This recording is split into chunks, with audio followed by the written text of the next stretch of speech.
Hey, Algebra 1, we're going all the way back to Module 1, Topic 1, where all of algebra kind of begins, and we're going to be talking first about identifying the independent and the dependent quantities in a problem situation. So the first thing you should understand is that independent goes with x, or the input value, and y depends on the input value, so we got to determine which one is the x and which one is the y. So Nathan's riding his scooter to school at a rate of 6 miles per hour, and so this right here is the heart of the information that we're given. And so I'm going to go to slope for just a minute. I know this is not necessarily chapter 1, but I'm sure you've heard of slope. Anytime you're talking about slope, we're talking about rate of change. And rate of change means you have two quantities being compared. For example, every hour that goes by, I'm going 6 miles. And so you have to ask yourself, what depends on the other? Does the miles depend on the time, or does the time depend on the miles? Well, time is independent because Nathan can decide to stop writing at any time. So he gets to decide how much time he wants to spend writing. And the time that he spends will determine how many miles he goes. So the independent for this would be time in hours.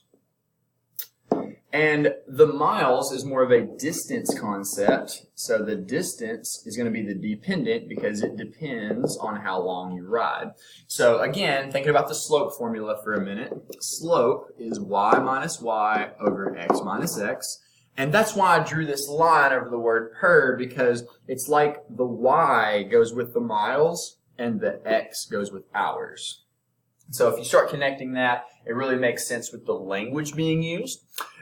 The word per is not always used. For example, Mario is stuffing envelopes with invitations to the school spring carnival, and here it comes. He stuffs 5 envelopes each minute. So that word each, that's kind of like per. It's a comparison per item, and so, or per idea.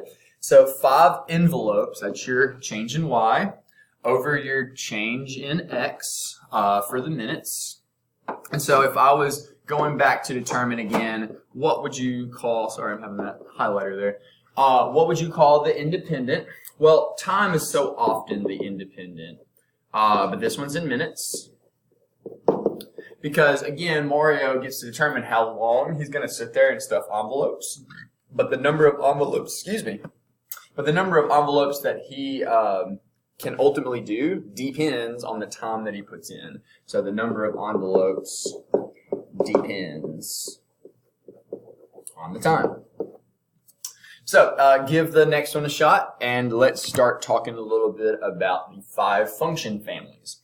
The 5 function families are linear, quadratic, exponential, absolute value, and linear piecewise.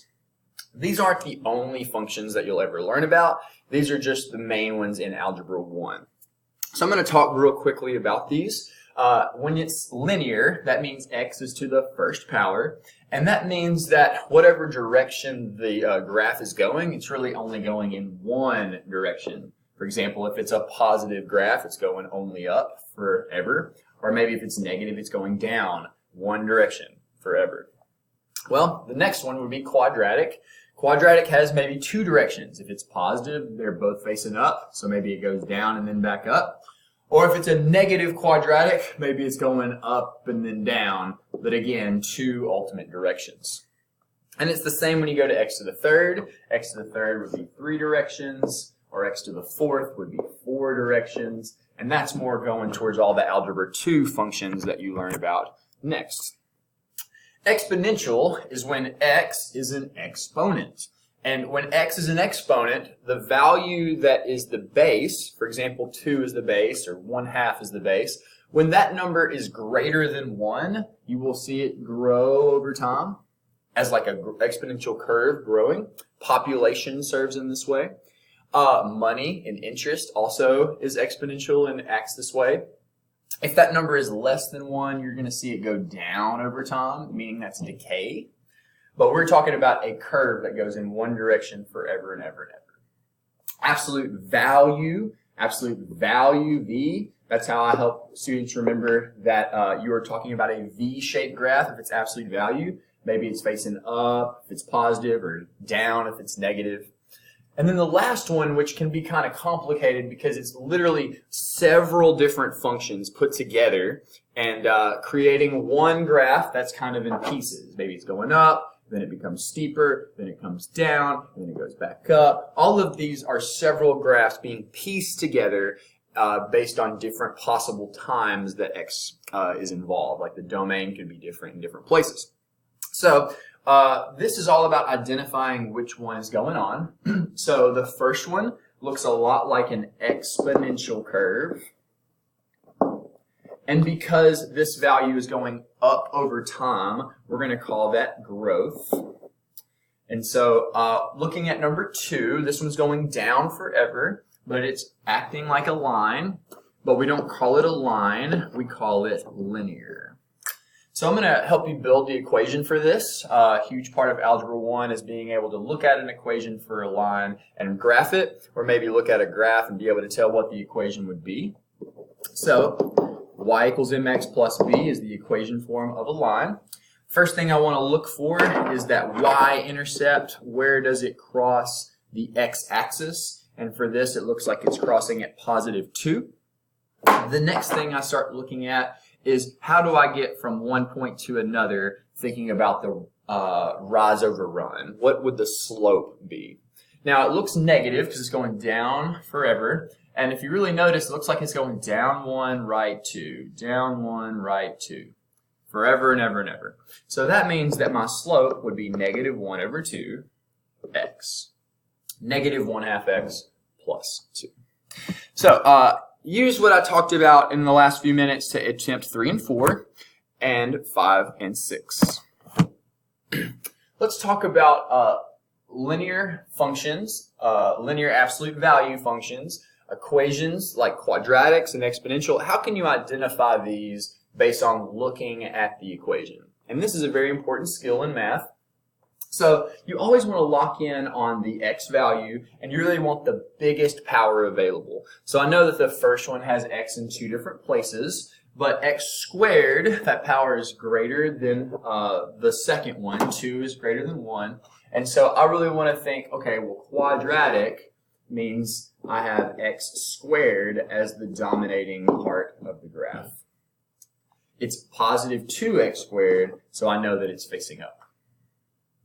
The next one, 4x minus 5, you may notice this form as that mx plus b that I talked about just a moment ago on the other page. 4 is acting as the slope, 5 is acting as the y-intercept of a linear function. Part B looks like you have 2 to the x power. Anytime x is an exponent, we call that exponential. And again, this is 2 to the x, so we should see it growing from left to right. I think you can do part D and the other ones on your page. Let's move on to what makes something a function. So anytime you're asked about a function, the definition is that a function has no repeating x values or no repeating input values. Now, that is the heart of the definition. But if you are giving a list of points, like several of these are doing, versus if you are doing a graph, there are different approaches to each one. So for example, let's say I'm doing part B, and I'm locking on the x values, and I notice that none of these are repeating. Negative 10, negative 5, 0, and 5. These are all different. So part B, I'm going to say, yes, this is in fact a function.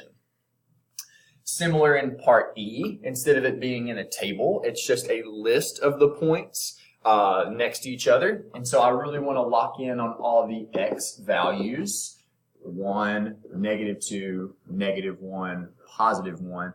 And if you notice, in this case, I do have repeating x values. So this fails the test for what makes something a function. So because there are repeating x values, this is not a function.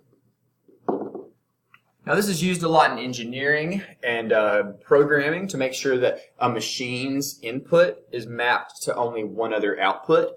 So you would really hate if you were typing on the keyboard and every time you hit the letter B, it was either B or the letter H. That would make it very hard to type because that means every now and then you're trying to say B and it's saying H and you're not in control. It's not functioning correctly because each input does not have one output. So that's how it's used in the real world.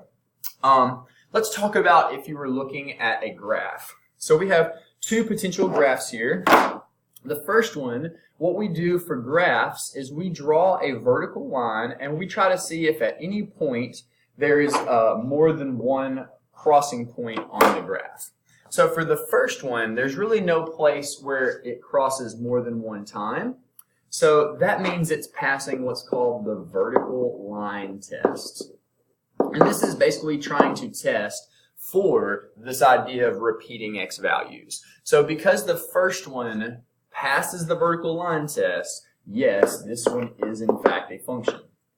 So let's look at one that fails the vertical line test. I'm just going to draw a vertical line over this graph, and it really wouldn't matter. Most of the places on this graph cross more than once, but to really show you, this point that I have is 0, 1, and the point below it is 0, negative 1.